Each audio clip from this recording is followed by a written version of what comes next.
Okay, we'll start with this. Per a tweet from Mike Coppinger via his sources, the Michaela Mayer versus Maiva Hamadouche 130-pound title unification is expected to headline a top-ranked boxing show on ESPN, ESPN Plus in November. Very important fight. We've talked about this fight a number of times here on the channel, how it breaks down, what might happen, and what it is exactly that young Michaela Mayer will have to work around.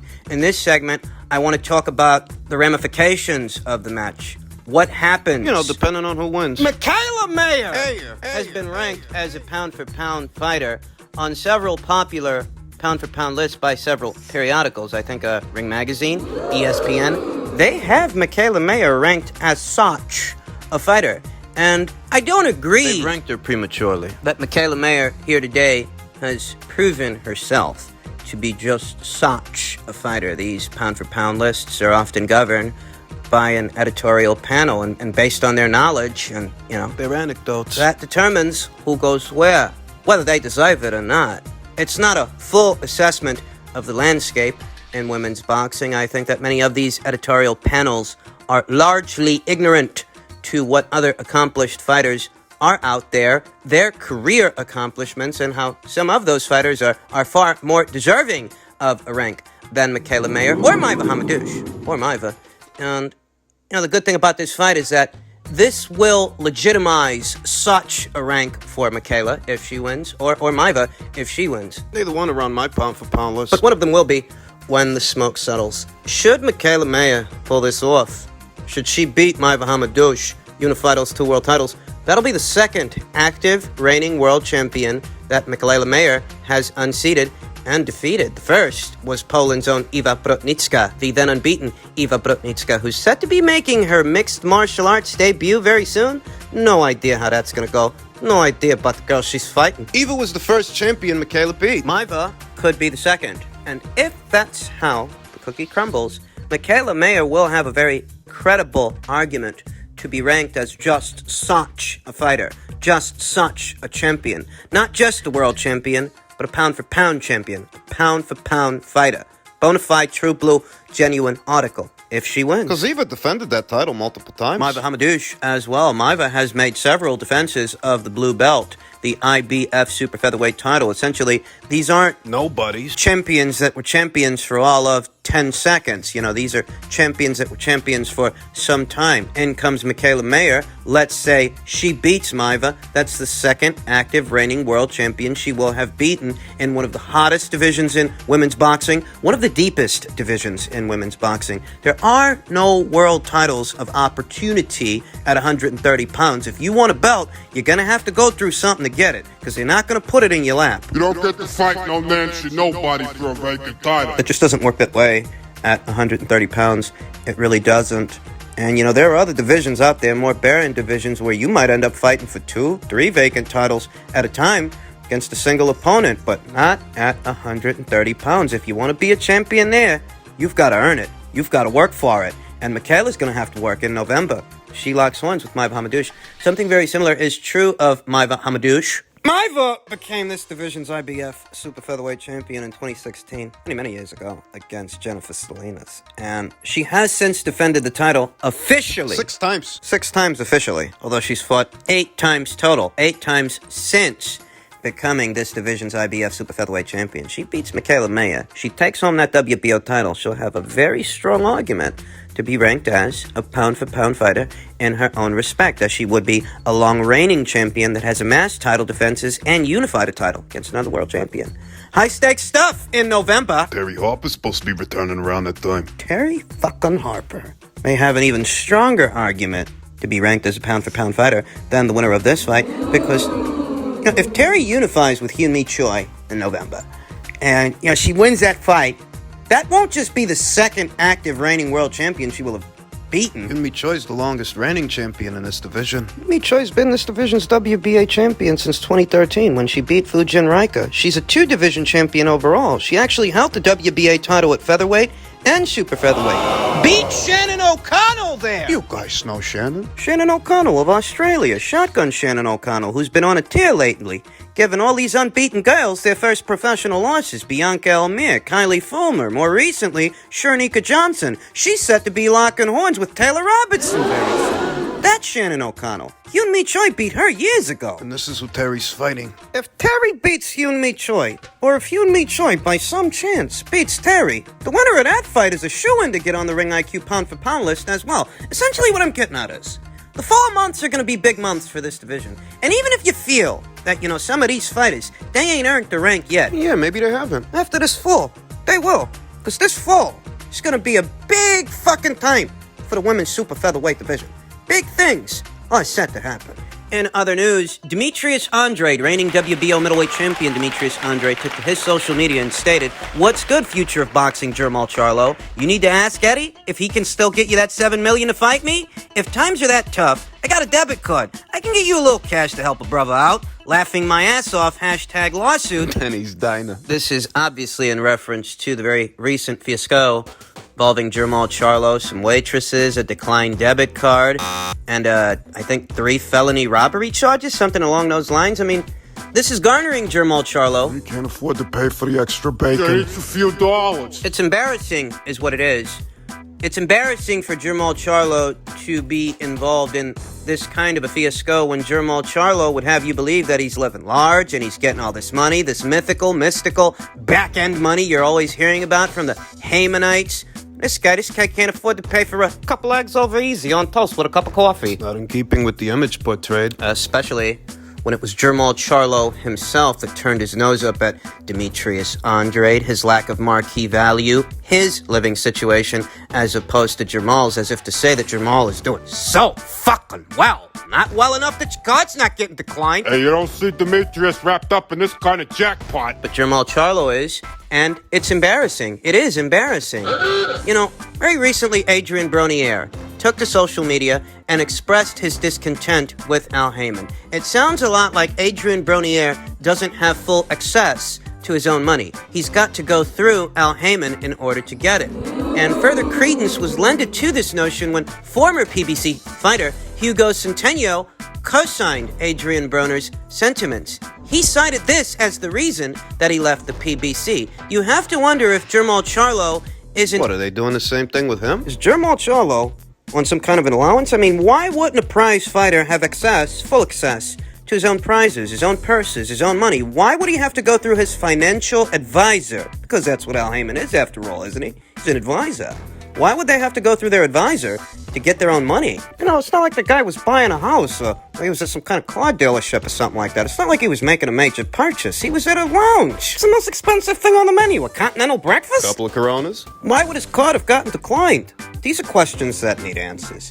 And Demetrius Andrade has chosen to poke fun at all of this because, well, it was Jermall Charlo who decided to poke fun at him first. It's good for the goose, it's good for the gander. You don't have access to your own money. You need approval from your handler. What it looks like. I've long suspected that a good number of PBC fighters are being forced to leave A lot of money. substantial money on the table, substantial money that is offered to them from other outfits that have dealings with other platforms. I've long suspected that these guys, they're leaving a lot of money on the table, and it's not to their benefit, it's to their detriment. They're being forced to do this. And they're being forced to do this by Al Heyman. But why would he do this? To satisfy his network affiliates, the guys that give him a budget. He can't have his fighters, his content, their content, going over to some other side of the street, being content for someone else, no matter how much money someone else is offering him. And that might be good for Al, and that might be good for Fox and Showtime, but it's not good for the fighters. So you don't let Jamal take $7 million to fight Demetrius Andrade on DAZN. $7 million that Eddie Hearn offered him to fight Demetrius Andrade. You don't let him take that offer, you pass on that offer.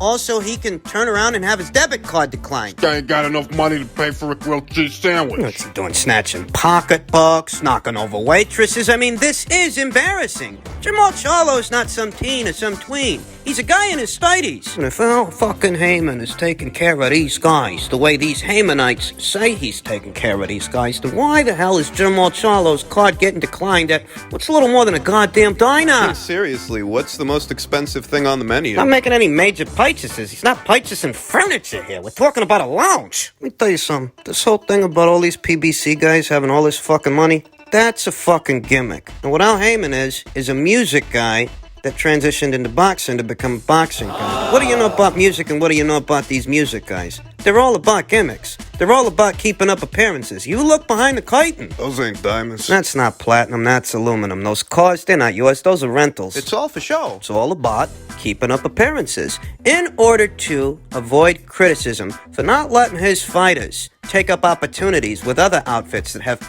big cash offers for them. He'll have it looking like these guys are doing so fucking great. They're doing so fucking awesome. All this mythical, mystical, back-end money that cannot be explained.